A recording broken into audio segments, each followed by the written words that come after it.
Hello again. When I was 6 or 7 years old, my brother made me perform oral sex on him. A little while later, I had another brother who shoved me down the hole in the outhouse, put a cinder block on the seat so I couldn't climb back out. A couple years later, I had a brother who was an ordained minister. He got his kicks out of tying my hands behind my back, standing me on a kitchen chair in the garage, tying a rope around my neck and the other end to the rafters, taunting me about pulling the chair out. You hear my voice raise as I say these things? It's because I don't have the relationship to these historical events in my life that I once did. Were they traumatic? Oh, extremely so. But the trauma does not lie in those events in my life. The trauma was in my relationship to those events. And when you're young,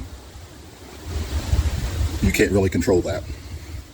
But it is incumbent upon us to not turn away, not hide these events, not put them in the closet, but to face them. To change our relationship to the events. You know, we can't change the history, but we can change how we relate to it. And how I relate to those events today is quite different than how I did decades ago. When I was a teenager, they entirely controlled me. But in the last number of years, I can tell you that I use those events to help other people with similar things. Because I have insight into the way those things work internally in you, I can help other people get inside themselves and change where things sit on the table.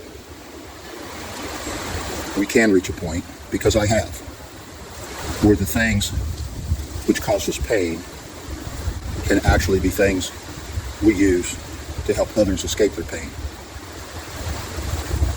The Bible says, with the comfort we have received, we comfort others. This is the game when it comes to your monsters. You cannot kill the monster, but you can change your relationship to it. And where the monster would still reach out to hurt you, all of a sudden you're not there anymore. You're somewhere else. And the monster actually becomes something of a utility to you. Where you have insight, where you have strength where others don't.